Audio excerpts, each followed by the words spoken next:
Hello, how are you all? I'm Dr. Reenu Sharma, a clinical nutritionist and a doctor teaching in a government medical college. Basically, I'm specialized in biochemistry, which is related to, you can say, it's the uh, information in which the biochemistry of your body is connected with medicine. So it's very, very important to understand the biochemical pathways in our body, the metabolism of food, how it is processed, and what can be the various abnormal metabolic pathways or metabolic dysfunctions which can lead to chronic illnesses, where diet and lifestyle interventions and the type of diet and lifestyle we are leading is very important and plays a very crucial role in our overall health. So today I'm going to talk about very interesting fact that is about resistant starch. See, we all know about starch. That is a complex carbohydrate, which is a kind of polysaccharide because it contains large amount of glucose molecules linked together to form two kinds of structural units. One is amylose, another is amylopectin. One is linear, another is branched like a tree structure. So basically, because of so many glucose units being there, so much of branching there, so the body, or you can say when the intestine come across this starchy food which is present in the legumes, in the lentils, in potato, in rice, various other kinds of starchy foods. So this kind of a complex carbohydrate basically slows the absorption of the glucose because it takes time to get released from these complex structures. So the slow absorption of glucose lowers the glycemic index of the starchy food, and also doesn't give you the glucose spike, which protects you from the insulin spike, and overall the insulin resistant state also doesn't come. Another thing which is very important is that they serve as prebiotic. So before I go into this fact, what is prebiotic? We have two kinds of biotics, okay, that is which are basically food for the microbiome, the gut bacteria. One is a probiotic, another category is a prebiotic. Okay, probiotics are basically healthy bacteria, like we can say lactobacillus in curd, fermented foods, or the kind of other kinds of supplements we take for gut health. So we are basically putting in the good bacteria, so it is probiotic. Okay, prebiotic is which is the food for the gut bacteria, that is fiber, that is a prebiotic. So resistant starch, soluble fibers, insoluble fibers, all these complex carbs, basically they are prebiotics, so which is very important for the gut health, because prebiotics, they provide food to the microbiome residing in the colon, and when the microbiome, they feed on this, because we have a large amount of 100 trillion or more of bacteria colonizing in the large intestine. So they are more than the cells in our body. So basically this fiber is serving as food for such a large number of population, more than the cells in the body. And when these colonic bacteria, microbiome in the colon, when they feed on the fibers, they produce short chain fatty acids like butyrate, and this short chain fatty acid maintains the integrity of the gut lining of the colon and the large intestine and protects the lining. So it prevents, or you can say it protects it from getting digested or harmed, or it protects you from any kind of a colonic cancer, inflammatory bowel disease, or ulcerative colitis, any kind of a inflammatory condition. So they're anti-inflammatory, they are protective for the gut, and they are good for the microbiome. They're food for the microbiome. And when the microbiome is getting food from these fibers, from the complex carbohydrates, then basically they are not going to harm the gut lining, because they're not going to eat that lining. If you starve them of the fibers, that is these prebiotics, then these microbiome can attack the mucus layer of the gut lining, and when the mucus layer is attacked, and with this mucus layer becomes less, then the another layer of the intestine is exposed, that is the enterocytes or the intestinal epithelial cells. Their walls will be exposed and damaged, which can make the gut leaky. Then it can also cause the activation of the immune system in the base of the intestinal epithelial cells, and that will result in the various inflammatory mediators infiltrating the cells and evoking an inflammatory reaction, which basically shows up as inflammatory bowel disease or colitis or ulcerative colitis.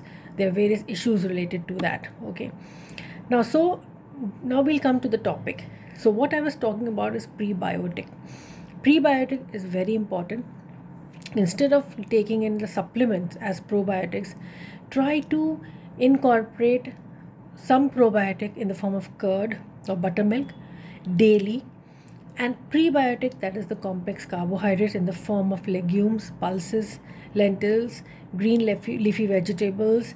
And most important is that you can turn your cooked potatoes and your cooked rice into much more better for the health of the colonic bacteria and for making them have much lower glycemic index by putting them into the fridge, by cooling them and eating them the next day.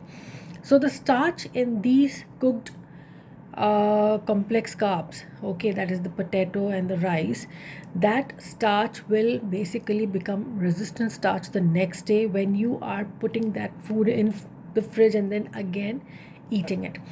Reheating will not damage the resistant starch. So resistant starch is basically what? That is when you're cooling down that starch, okay, and then again eating it the next day, basically that starch converts, or you can say disintegrated, retrograded starch. Structure is disintegrated, and then it again on cooling the next day when you're eating it gets again, it becomes an ordered structure. It becomes much resistant to disintegration, and that basically serves as a prebiotic for the gut microbiome, good prebiotic. So, and when you're heating this food also, suppose in a microwave or steam again to eat it warm, okay, in that condition also that starch will get disintegrated further and become more resistant. So you're lowering the glycemic index, so you are basically lowering the glucose spike through these foods.